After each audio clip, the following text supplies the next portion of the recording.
제가 오늘 말씀을 준비하면서 한 여자분이 많이 떠올랐습니다. 제가 어떤 교회에서 한 여자분이 간증 집회를 하는 것을 봤는데, 그분이 한 간증을 하다가 자신이 꾼 꿈에 대해서 말을 하는 장면이 있었습니다. 그분이 천국에, 꿈속에서 천국에 갔다고 합니다. 천국에 갔더니 예수님께서 굉장히 반갑게 맞아주셨다고 합니다. 예수님께서 반갑게 맞아주시면서 천국의 이곳저곳을 보여주시다가, 내가 천국에 네가 나중에 오면 살 집을 보여주겠다고 하시면서 그 여자분의 집으로 데리고 가셨는데, 집을 보니까 굉장히 궁궐같이, 대궐같이 굉장히 크고 화려했습니다. 여자분이 우리 집은 왜 이렇게 큽니까? 그랬더니, 너가 이 땅에서 살면서 많은 사람에게 전도해서 너희 집이 굉장히 큰 거라고 이렇게 말씀을 하셨다고 합니다. 그렇게 해서 예수님과 같이 천국을 보다가 보니까 한 사람이 보이는데, 한 남자가 속옷만 입고 길거리에 누워서 벌벌 떨면서 그러면서 자고 있었다고 합니다. 그래서 예수님에게, 예수님, 왜 저 사람은 저렇게 속옷만 입고 집도 없이 저러고 길거리에서 잠을 자고 있습니까? 저렇게 창피하게 있는 이유가 뭡니까? 그랬더니 예수님께서 하시는 말씀이, 저 사람은 죽기 전에 바로 예수를 믿었기 때문에 이 땅에 살면서 한 명도 전도를 하지 못했다. 그래서 저렇게 죽기 전에 예수를 믿어서 전도한 사람도 못한 사람은 결국 천국에 와서도 부끄럽고 초라하게 살 거다, 이렇게 얘기를 했다고 합니다. 그러면서 이 분이 하시는 말씀이, 여러분, 우리가 다 전도를 많이 하면 천국에서도 잘 살지만, 우리가 땅에서 전도 안 하고 살면 천국에서도 수치와 부끄러움으로 가득한 인생을 살게 됩니다, 이렇게 얘기를 했습니다. 성도 여러분도 굉장히 얼굴이 진지해지셨는데, 저는 그 얘기를 들으면서 이런 생각이 들었습니다. 아마 그분이 꿈속에서 만난 분은 예수님이 아닐 겁니다. 그분이 천국을 갔다고 한, 천국에서 간 천국도 아마 진정한 천국은 아닐 겁니다. 예수님께서는 우리가 죽기 전에 예수님 믿었다고 천국에 가서 수치를 주시고 창피함을 주시고 벌벌 떨면서 속옷만 입고 다니게 하실 그런 분은 아니기 때문입니다. 그런데 제가 그 간증하신 분에 대해서 좀 생각을 하다가 참 계속해서 제 마음에 남았습니다. 왜냐하면 그 여자분이 그 전도를 위해서 실제로 엄청나게 노력을 한 것은 사실이었기 때문입니다. 그분은 이 땅에서 살면서 전도하기 위해서 자신의 목숨을 걸었습니다. 최선을 다해서 살았습니다. 자신의 재산을 썼고, 자신의 시간을 썼고, 자신이 가지고 있는 많은 노력들을 기울여서 기도했습니다. 열심히 살았습니다. 그분이 실제로 그렇게 전도를 위해서 노력한 것도 맞았고, 전도를 하기 위해서 고난을 당한 것도 맞았습니다. 그러다 보니까 이분 마음속에는, 내가 전도를 하기 위해서 고난을 당했으니까, 더 많은 고생을 했으니까 다른 사람보다 내가 더 천국에서 보상받아야 되는 것 아닙니까? 하나님, 나에게 더 많은 보상을 줘야 되는 것 아닙니까? 내가 어떻게 이렇게 살아갔는데, 내가 얼마나 희생했는데 다른 사람들을 위해서 내가 고생한 걸 보십시오. 하나님, 나한테 내가 천국 갔을 때 최소한 천국에서는 내가 보상받아야 되는 거 아닙니까? 다른 사람하고 비교하기 힘들다면 최소한 죽기 전에 예수 믿은 사람보다는 내가 잘 살아야 되는 것 아닙니까? 그게 천국이어야 되는 거 아닙니까? 그게 공평한 것 아닙니까?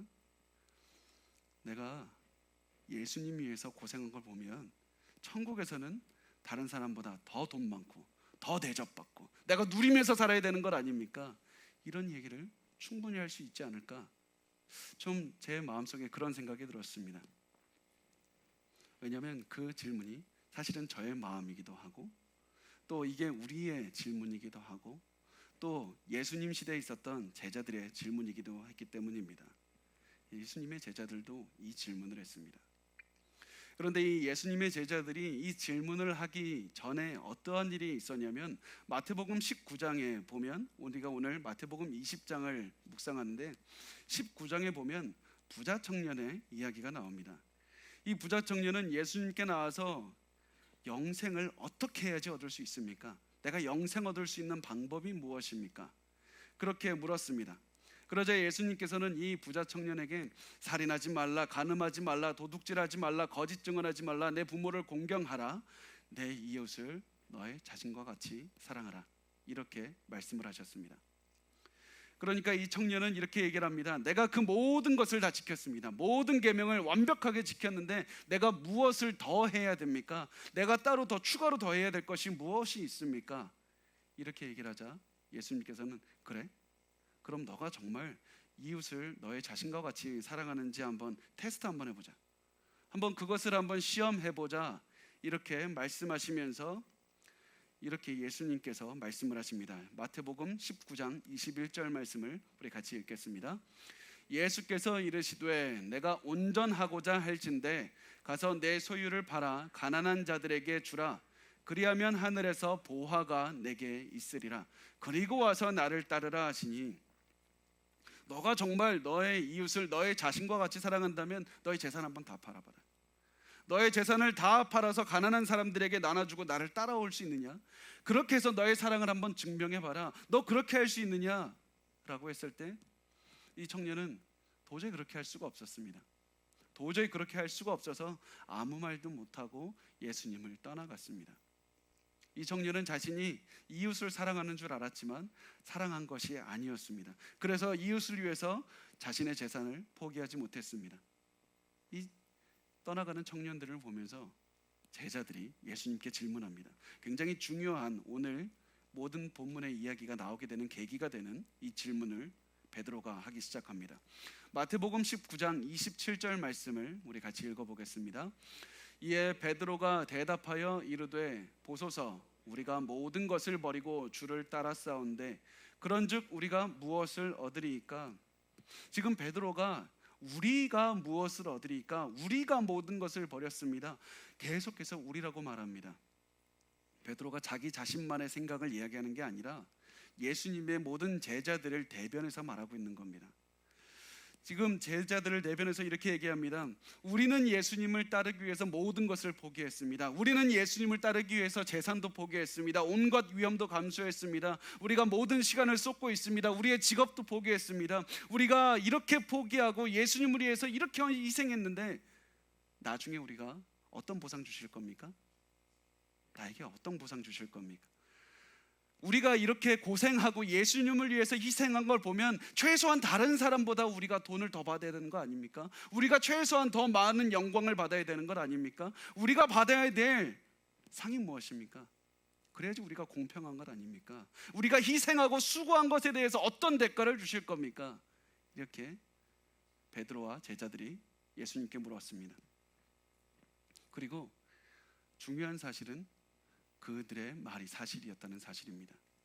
베드로와 제자들은 실제로 예수님을 좇기 위해서 많은 것들을 포기했습니다. 예수님을 따르는 제자들이 자기의 생업도 포기했습니다. 자기의 재산도 포기했습니다. 때로는 목숨을 걸고 예수님을 따랐습니다. 부자 청년들과는 전혀 다른 모습입니다. 부자 청년은 나 포기하고 싶지 않다고 하면서 떠나갔지만 이들은 실제로 많은 것들을 포기하고 예수님을 따랐습니다. 예수님의 제자들은 우리가 예수님을 위해서 이렇게 많이 희생했습니다. 예수님 우리에게 뭘 주실 겁니까? 우리에게 받을 대가가 무엇입니까? 이 질문을 듣고 예수님이 말씀하십니다. 마태복음 19장 29절에서 이렇게 말씀합니다. 또 내 이름을 위하여 집이나 형제나 자매나 부모나 자식이나 전토를 벌인 자마다 여러 배를 받고 또 영생을 상속하리라. 부자 청년처럼 자신의 소유를 포기하지 못하고 예수님을 따르지 않는 자들은 결국 영생을 받지 못한다. 그러나 너희들처럼 이 자신이 가지고 있는 많은 것들을 포기하고 예수님을 따르는 자들은 결국 영생을 상속하리라. 이렇게 말씀하시고 오늘의 이야기의 가장 주제가 되는 이 말씀을 하십니다. 마태복음 19장 30절 말씀입니다. 우리 같이 읽겠습니다. 그러나 먼저 된 자로서 나중되고 나중된 자로서 먼저 될 자가 많으니라. 굉장히 중요한 말씀을 하셨습니다. 이 말씀의 의미가 무엇입니까? 많은 분들은 이 말씀을 듣고 이렇게 생각합니다. 내가 이 말씀의 의미는 내가 이 세상에서 예수를 따르면서 사느라고 고생했으니까 천국 가서는 다른 사람보다 편하게 살아야 될 것이 아닌가? 내가 천국에서는 세상에서 편하게 산 사람보다 내가 천국에서는 그래도 더 앞서가고 더 돈이 많고 더 좋은 곳에서 잘 살아야지 되는 것이 아닌가? 아니면 다른 분들은 이렇게 이 말씀을 해석합니다. 내가 지금은 다른 사람보다 앞서 나가도 내가 조금만 방심하면 다른 사람이 나보다 앞서 나갈 수 있다. 그러니까 더 좋은 것을 받기 위해서 내가 방심하지 말고 최선을 다해서 더 열심히 달려가서 다른 사람보다 더 많은 것들을 받아야 된다. 내가 지금 열심히 하지 않으면 다른 사람보다 뒤처질 수 있으니까 더 열심히 해서 다른 사람에게 밀리지 말자. 이렇게 해석을 합니다. 과연 이런 의미일까요? 예수님께서는 이 말씀을 하시고 우리가 오늘 읽은 본문의 말씀을 하셨습니다. 그런데 이 본문의 말씀을 더 읽기 전에 우리가 한 가지 본문의 말씀을 더 잘 이해하기 위해서 알아야 되는 것이 무엇이냐면 마태복음 19장 30절의 말씀과 우리가 오늘 읽은 마태복음 20장 16절의 말씀이 거의 동일하게 되어 있습니다.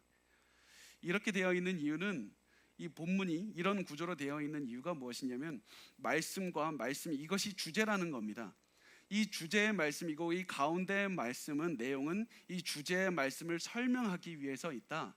이렇게 하기 위해서, 이것을 강조하기 위해서 오늘 본문의 주제를, 그 구조를 이렇게 가져간 겁니다. 그래서 오늘 우리가 나누는 말씀의 이 제 주제가 마태복음 19장 30절 말씀과 20장 16절 말씀입니다. 그러면 이 말씀의 의미가 어떻게 설명이 되는지 우리 오늘 본문의 말씀을 보면서 같이 나누도록 하겠습니다. 자, 마태복음 20장 1절 말씀을 우리 같이 읽어보겠습니다. 천국은 마치 품꾼을 얻어 포도원에 들여보내려고 이른 아침에 나간 집주인과 같으니. 예수님은 포도원에 일하는 사람들의 예를 들어서 설명을 하셨습니다. 품꾼은 보면 그 당시 예수님 사회에서 가장 계층의 가장 낮은 사람들이었습니다.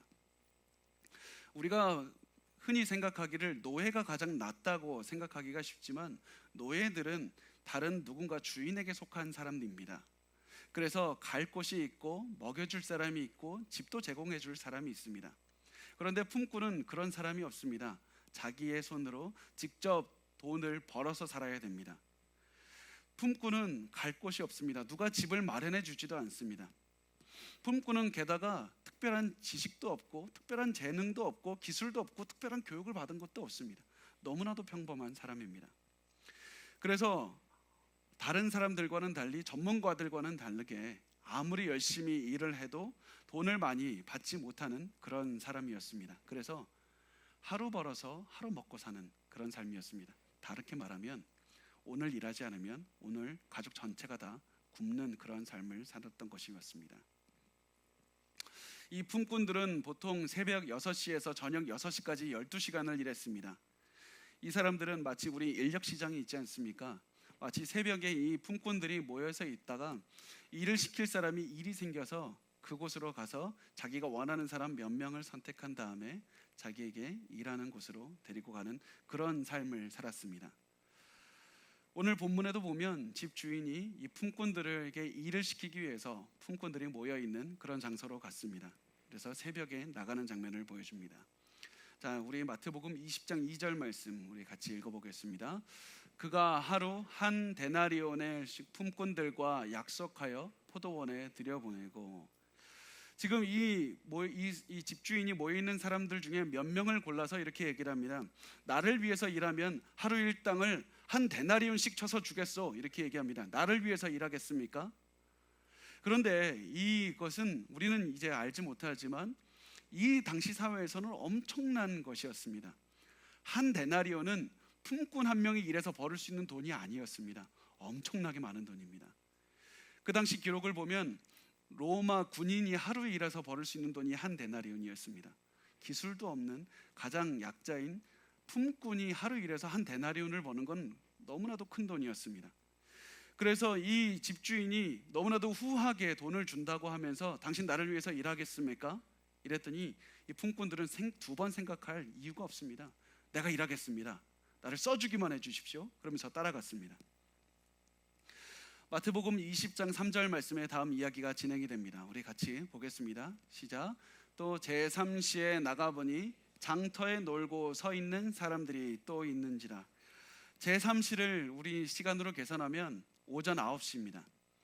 이 집주인이 오전 9시에 가서 봤는데 여전히 직장을 구하지 못하고 일할 곳을 구하지 못하고 있는 사람들이 있었습니다.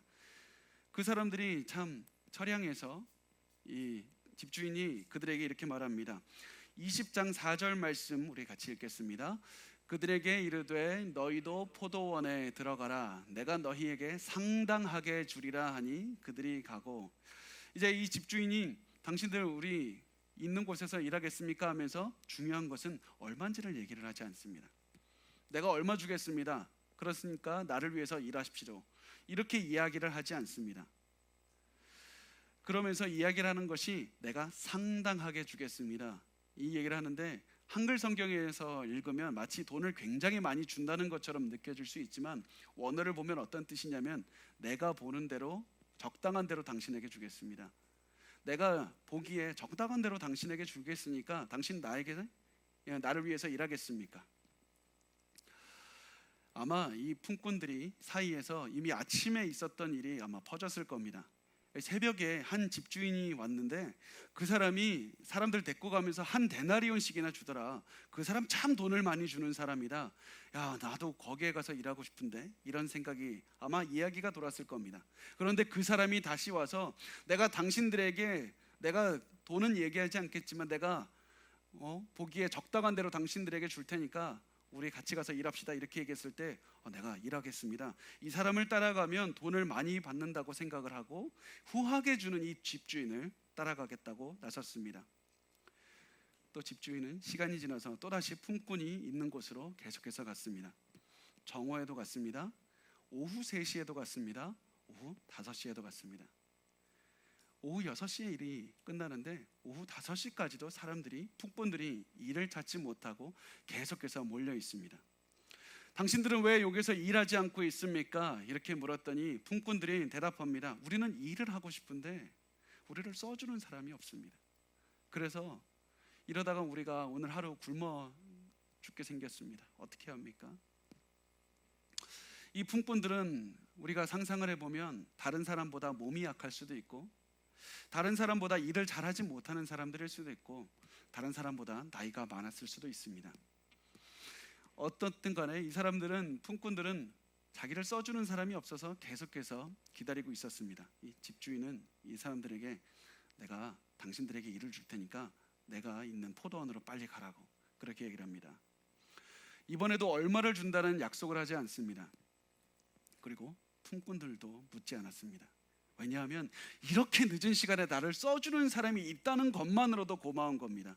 이렇게 늦은 시간에 내가 써주었으니까 잠시라도 일을 하면 내가 돈을 조금이라도 벌어서 우리 가족 오늘 굶지는 않겠지, 이런 마음을 가지고 어서 가서 일을 하기 시작합니다. 이제 저녁 6시가 되었습니다. 모든 일이 끝마쳐졌습니다. 돈을 받는 시간이 되었습니다. 그래서 일반적인 상식으로는 어떤 식으로 돼야 되냐면 가장 오래 일한 사람이 가장 먼저 서 있고 돈을 차례차례 돈을 받는 것이 당연한 것 같습니다.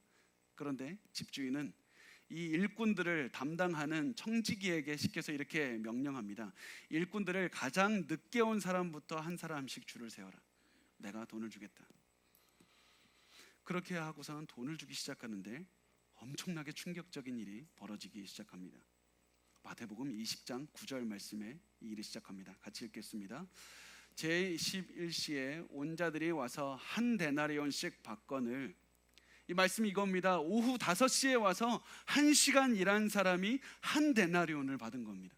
엄청나게 놀라운 일인 겁니다. 하루 일하고 한 데나리온을 받아도 엄청나게 많은 건데 1시간 일한 사람이 한 데나리온을 받았던 겁니다.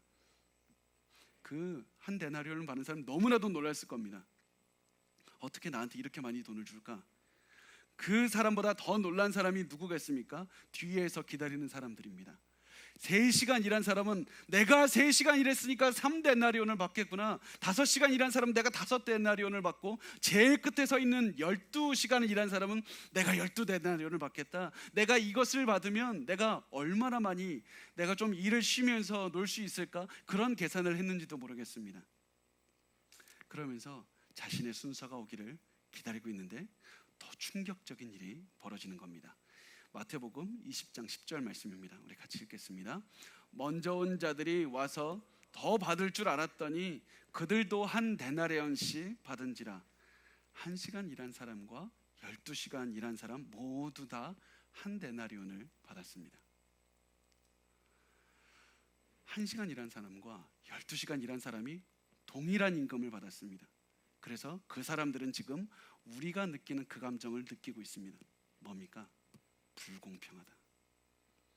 어떻게 1시간 일한 사람과 12시간 일한 사람에게 동일한 임금을 줄 수 있습니까? 너무 불공평하지 않습니까? 어떻게 고생한 많이 한 사람과 고생을 조금 한 사람에게 똑같은 값을 줄 수가 있습니까? 게다가 우리가 이 상태를 보면, 이 사회를 보면 팔레스타인 지역에서 포도원에서 일한다는 것은 엄청나게 힘든 일이었던 것이었습니다. 팔레스타인의 포도원이 있는 지역은 해가 뜨면 너무나도 더워서 땀이 비 오듯이 쏟아지는 곳이고, 해가 지면 너무나도 추운 겁니다. 그곳에서 엄청나게 수고를 하면서 일했던 사람들이었습니다. 그래서 1시간 일한 사람보다 12시간 일한 사람은 그 1시간 일한 사람보다 12시간의 수고를 더했는데, 12시간이나 일하면서 더 많은 땀을 흘렸는데 같은 임금을 받는 게 말이 됩니까? 이 품꾼들이 집주인에게 불평하면서 따지기 시작합니다.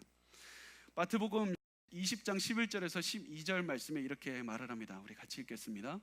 받은 후 집주인을 원망하여 이르되 나중온 이 사람들은 1시간밖에 일하지 아니하였거늘 그들을 종일 수고하며 더위를 견딘 우리와 같게 하였나이다.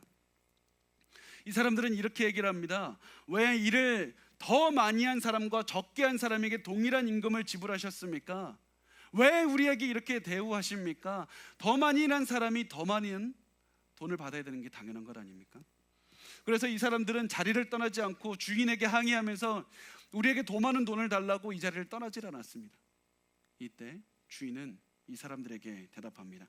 13절과 14절 말씀 우리 같이 읽겠습니다.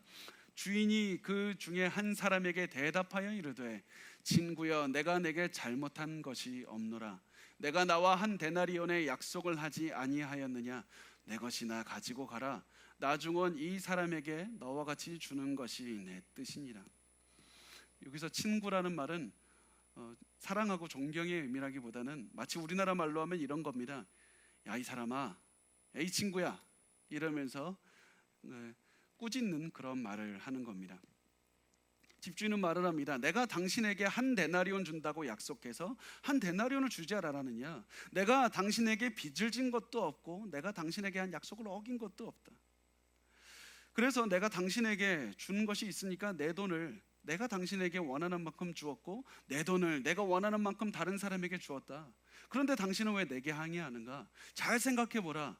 이 사람 1시간 일했다고 1시간만큼의 돈만 주면 이 사람의 가족은 오늘 뭐 먹고 지내겠느냐? 굶지 않겠느냐? 그래서 내가 너무나도 은혜롭게 이 사람에게 베풀어 준 것이 그것이 왜 당신에게 무슨 문제가 되느냐? 그러면서 내가 원하는 대로 행했으니까 당신은 당신의 것이나 받고 가라, 이렇게 말을 합니다. 그러면서 15절에서는 이렇게 말합니다. 내 것을 가지고 내 뜻대로 할 것이 아니냐? 내가 선함으로 내가 악하게 보느냐? 여기서 악하게 본다는 말은 시기하고 질투한다는 말입니다. 내가 다른 사람에게 선하게 행동했다고 해서 당신이 질투하느냐? 내가 저 사람에게 똑같은 임금을 주었다고 해서 당신이 질투하느냐? 저거 당신의 것 같으냐? 왜 질투하느냐? 이렇게 말씀하시고 나서 이야기를 우리가 오늘 읽은 이 말씀으로 마무리를 하십니다. 16절 말씀 우리 다시 한번 읽어보겠습니다. 이와 같이 나중된 자로서 먼저 되고 먼저 된 자로서 나중되리라. 이 이야기를 우리가 이 포도원의 이야기에 비추어서 생각해 보면 나중된 자가 먼저 되고 먼저 된 자가 나중된다, 이 말은 천국 가면 인생 역전한다, 이 내용은 아닙니다. 지금은 뒤에 있지만 천국 가면 나중에 사람들이 우러러 볼 것이고 내가 지금은 무시당하지만 사람들이 나를 존경할 것이고 지금 내가 돈이 없지만 천국에서는 다른 사람보다 돈을 더 많이 벌고 살아갈 것이다, 이런 의미가 아닙니다. 잘 생각해 보면 가장 먼저 가는 사람이 가장 나중이 되면서 동시에 가장 나중에 있었던 사람이 가장 먼저 되는 단 하나의 방법은 이겁니다. 동시에 들어오는 겁니다.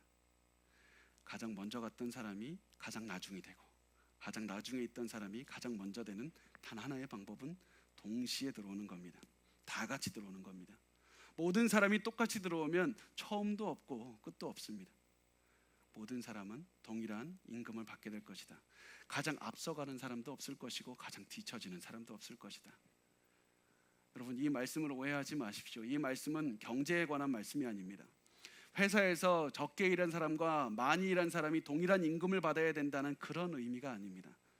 이 말씀은 모든 것을 버리고 예수님을 따른 우리 제자들에게는 무슨 보상을 주실 것입니까? 이 질문에 대한 예수님의 대답입니다. 영적인 것의 대답입니다. 그렇다면 이 말씀의 의미가 무엇입니까? 예수님께서 이 이야기를 통해서 하시는 답변은 이것입니다. 너희가 이 땅에서 나를 위해 살다가 많은 것을 포기하면서 살아갈 수가 있다. 나를 위해서 사는 사람 중에는 순교자도 있을 것이다. 선교사도 있을 것이다. 목회자도 있을 것이다. 그렇지만 죽기 전에, 바로 직전에 나를 믿고 죽은 사람도 있을 것이다. 평생을 세상을 위해서 살아가다가 죽기 전에 나를 믿고 이 천국에 오는 사람도 있을 것이다. 그들은 모두가 다 동일한 상을 받게 될 것이다. 무슨 상입니까? 영생이란 동일한 상을 받을 것이다. 동일한 그리스도의 영광의 은혜를 받을 것이다. 얼마나 오래 일하든지, 얼마나 많은 고생을 하든지, 얼마나 많은 것들을 포기했든지 간에 상관없이 하나님의 일꾼들은 모두가 다 값진 동일한 영생이라는 보상을 받게 될 것이다. 이것이 바로 오늘 본문 말씀의 요지가 됩니다. 우리가 이 말씀을 들었을 때 한 가지 사실 마음에 들지 않습니까? 불공평합니다. 우리가 평생 하나님만을 위해서 모든 것을 버리면서 희생했는데 왜 다른 사람하고 똑같은 대우를 하십니까? 왜 다른 사람과 똑같은 보상을 주신다고 합니까? 내가 조금 희생했습니까, 하나님? 내가 평생에 살면서 하나님을 위해서 희생한 게 얼마나 많습니까? 내가 다른 사람보다 더 많은 것을 받아야지 공평한 것 아닙니까? 그 질문이 여러분의 질문이고 우리의 질문이 아닙니까? 우리가 이 말씀을 듣고 머리로는 알겠는데 가슴에 용납이 됩니까? 가슴으로 도저히 받아들일 수가 없는 겁니다. 내가 신앙생활을 하기 위해서 얼마나 고생했는데 최소한 나는 더 주셔야 되는 것 아닙니까? 내가 얼마나 고생했는데 하나님, 나 정도 고생했으면 나는 인정해 주셔야 되는 것 아닙니까? 내가 다른 사람보다 더 많은 복을 받아야 되는 것 아닙니까? 내가 얼마나 하나님 위해서 희생했는지 압니까? 내가 최소한 죽기 전에 믿은 사람보다는 더 많은 복을 받아야 되는 것 아닙니까? 더 많은 하나님의 보상을 받아야 되는 것 아닙니까?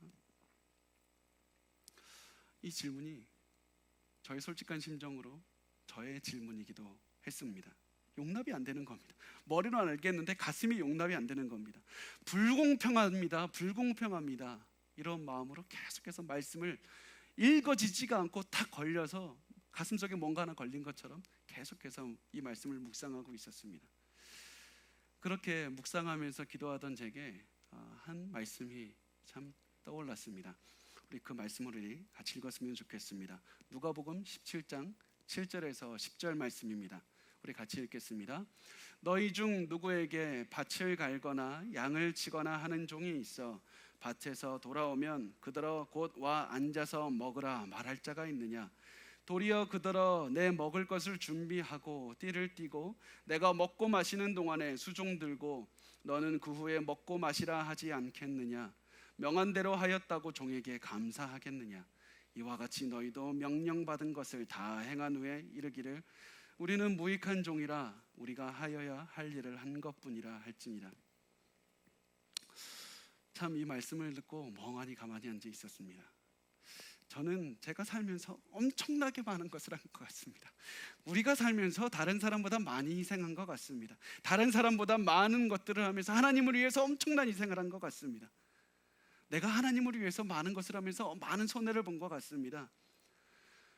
오히려 근데 하나님께서는 이 말씀을 보면서 제가 느끼게 되는 것은 내가 하나님을 위해서 한 것이 오히려 시키신 일을 했을 뿐이고 하나님께서 원하시는 것보다 훨씬 일을 조금밖에 못했다. 훨씬 일을 잘 못했다. 내가 아무리 하나님을 믿다가 고생을 하고 내가 아무리 하나님을 믿다가 고난을 당하고 내가 하나님을 믿는 것 때문에 무시를 당해도 나는 단 한순간도 하나님을 위해서 희생한 적이 한순간도 없다. 나는 하나님을 위해서 희생한 것이 없다. 나는 하나님께 은혜를 받은 것밖에 없다는 사실입니다.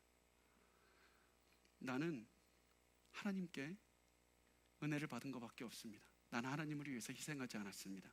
죽을 수밖에 없던 우리를 살려주신 것도 하나님이시고, 희망 없이 살아갈 수밖에 없는 우리에게 희망을 주신 분도 하나님이시고, 지옥에 갈 수밖에 없는 우리에게 천국으로 인도해 주신 것도 하나님입니다. 다 하나님의 은혜이고 다 하나님께서 주신 선물입니다. 우리는 하나도 하나님을 위해서 희생하거나 손해보지 않았습니다. 잘 생각해 보면 집주인이 계속해서 품꾼들을 찾아갔을 때 품꾼들이 필요해서 간 것이 아닙니다. 집주인의 마음에 품꾼들이 일을 하지 못하면 저들이 굶을 텐데, 품꾼들을 사랑하는 마음으로, 불쌍한 마음으로 그들에게 일을 주고 먹을 것을 주고 돈을 주기 위해서 찾아갔던 것이었습니다. 그래서 주인은 품꾼들에게 돈 한 푼 빚지지 않았습니다. 품꾼들도 주인을 위해서 단 한순간도 희생하지 않았습니다. 하나님은 우리에게 빚을 지지 않았습니다. 우리는 한순간도 하나님을 위해서 희생하지 않았습니다. 모든 것이 하나님의 은혜이고 모든 것이 하나님의 선물입니다. 내가 다른 사람보다 더 많이 일했다고 해서 내가 자랑할 것도 없습니다. 다른 사람보다 더 많이 일했다고 해서 내가 불공평하다고 말할 이유도 없습니다. 어차피 모든 것은 하나님의 은혜밖에 없기 때문입니다. 그래서 나중에 이렇게 열심히 일하다가 나중에 하나님 앞에 섰을 때 우리가 해야 되는 말은, 내가 누구보다 하나님을 위해서 희생했습니다. 내가 하나님을 위해서 고생했습니다. 내가 하나님을 위해서 손해를 봤습니다. 그랬으니까 내가 이 천국에 와서 어떤 보상을 주실 것입니까? 이 질문이 아니라 우리가 해야 되는 말은, 하나님 앞에 섰을 때 나는 하나님께 보상이나 이득을 받을 만한 어떠한 것도 하지 않았습니다. 하나님이 시키신 일도 제대로 하지 못했습니다. 하나님, 저는 하나님께 무익한 종입니다. 이렇게 하나님께 고백하는 것밖에 없습니다. 여러분, 우리가 살아가는 모든 순간이 하나님의 은혜입니다. 우리가 아무리 많은 고난을 당했어도, 우리가 하나님을 위해서 아무리 많은 일을 했어도, 우리가 아무리 오랫동안 많은 것들을 한 것 같아도, 다른 사람보다 우리가 더 많이 전도했어도 우리가 하나님 앞에 서면 다 무익한 종일 뿐입니다. 제가 저의 삶을 볼 때 제 삶에서도 참 많이 깨닫게 되었습니다. 저 스스로를 바라보면서도 이런 생각이 들었습니다. 하나님은 나에게 단 하나도 빚지지 않았고, 하나님은 내게 감사할 이유가 없다. 하나님은 내게 감사할 이유가 없다. 나보다 늦게 믿은 사람에게 동일한 나와 동일한 보상을 주셔도 나는 하나님 앞에 그렇게 할 말이 아무것도 없다. 다만 나를 사용하여 주시고, 나를 용서해 주시고, 저에게 설교하게 해주시고, 성도를 위해서 기도하게 해주시고, 오늘도 우리가 예배드릴 수 있도록 이렇게 허락하신 하나님께 감사할 따름이었습니다. 그래서 제가 결심했습니다. 내가 하나님 앞에 서면 어떤 말을 할까? 그런 얘기를 하다가 저는 이렇게 말을 하기로 작정했습니다. 주여, 저는 무익한 종입니다. 저는 저에게 맡겨진 일을 제대로 하지 못했습니다. 주여, 제게 자비를 베풀어 주십시오. 주여, 제게 자비를 베풀어 주십시오. 그게 제가 하나님 앞에 서서 꼭 드리고 싶은 단 한마디의 말입니다. 여러분도 오늘 기도를 통해서 여러분 이렇게 말했으면 좋겠습니다. 나는 하나님을 위해서 희생한 것이 아무것도 없습니다. 나는 하나님을 위해서 아무런 희생을 하지 않았습니다. 나는 하나님 앞에 무익한 종입니다. 저는 맡겨진 일을 제대로 하지도 못한 그런 사람입니다. 저는 할 일을 주셔서 감사할 따름입니다. 영생을 주셔서 감사합니다. 여러분, 우리가 이렇게 고백했으면 좋겠습니다. 우리가 가지고 있는 모든 것이 하나님의 은혜이고 모든 것이 하나님의 선물입니다. 하나님의 선물과 하나님의 은혜가 넘쳐날 따름입니다. 여러분, 우리가 기억하십시오. 예수님 이야기 속에 나온 집주인은 12시간 일한 품꾼에게 한 데나리온을 주었습니다. 한 데나리온을 받을 만한 가치가 있어서가 아니라 이미 한 데나리온을 주면서 넘치게 주었던 겁니다. 이 품꾼은 한 데나리온을 받을 만한 자격이 없었습니다. 은혜로운 집주인이 돈을 받을 만한 자격이 없는 품꾼에게 여유롭게 넘치도록 주었던 것이었습니다. 그것부터가 은혜였습니다. 우리가 영생을 받은 것은 우리의 노력으로 받은 것도 아니고 능력으로 받은 것도 아니고 우리의 손해와 고생으로 받은 것도 아닙니다. 우리가 영생을 받은 것은 전부 다가 다 하나님의 은혜고 전부 하나님의 선물입니다. 자격 없는 우리에게 영생을 주신 하나님이 다른 사람에게도 동일하게 영생을 주신 것에 대해서 우리는 불평할 수가 없습니다. 모두가 다 하나님의 선물입니다. 우리가 하나님께 받은 모든 것이 은혜입니다. 이 마음을 가지고 우리의 삶을 돌아보면 참 은혜가 아닌 것이 없습니다. 모든 것이 하나님의 은혜고 모든 것이 하나님의 선물입니다. 우리가 우리의 가족과 우리의 환경을 돌아보면서 이렇게 기도하시기 바랍니다. 우리가 하나님을 위해서뿐만 아니라 하나님께서 주신 사람들을 위해서도 나는 희생한 적이 없습니다. 하나님을 위해서뿐만 아니라 하나님께서 주신 나의 가족들과 나의 이 사람들을 위해서 단 한순간도 희생한 적이 없습니다. 나는 하나님께 희생한 적이 단 한순간도 없습니다.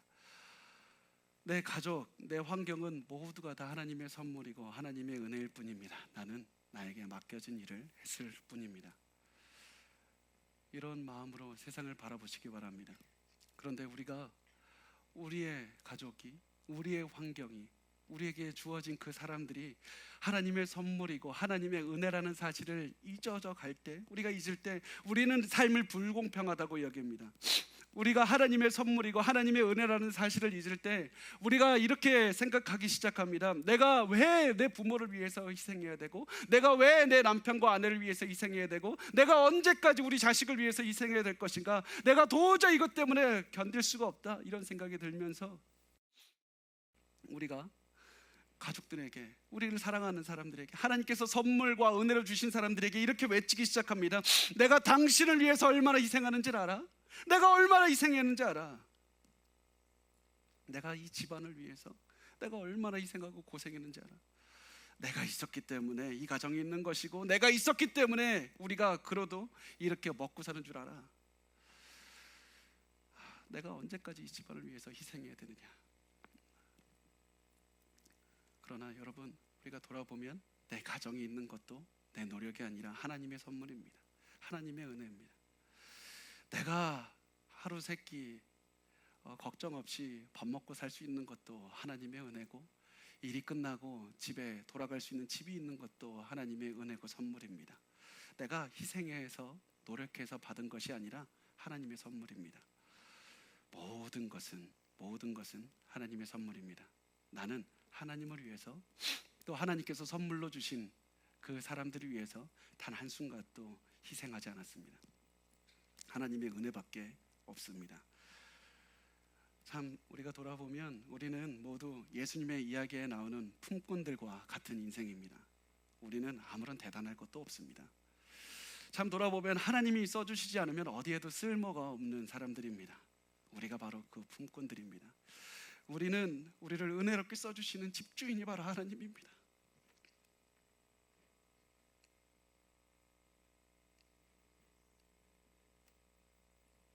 하나님께 감사하십시오. 나에게 영생을 주신 하나님께 감사하시고, 이 내게 주신 많은 선물을 주신 하나님께 감사하시기 바랍니다. 나같이 부족한 사람에게도, 분명히 내가 누구보다 더 많이 일한 것 같지만 나같이 부족한 사람에게도 모세나 바울이나 베드로에게 주셨던 그 엄청난 사람과 동일한 영생을 주신 하나님께 감사합시다. 우리가 그 하나님께 감사합시다. 그래서 우리가 이렇게 고백하셨으면 좋겠습니다. 하나님께 내가 이렇게 수고했습니다. 나 이렇게 노력했습니다. 내가 손해를 봤습니다. 이것이 아니라 나는 하나님 앞에 무익한 종일 뿐입니다. 나를 써주셔서 감사합니다. 하나님, 나에게 영생을 주셔서 감사합니다. 우리가 그런 마음으로 살았으면 좋겠습니다. 그리고 그런 마음으로 오늘 하루 우리 자신을 바라보시고, 하나님을 바라보시고, 우리의 가정을 바라보셨으면 좋겠습니다. 우리가 그런 은혜와 감사가 넘치는 그런 삶을 살았으면 좋겠습니다.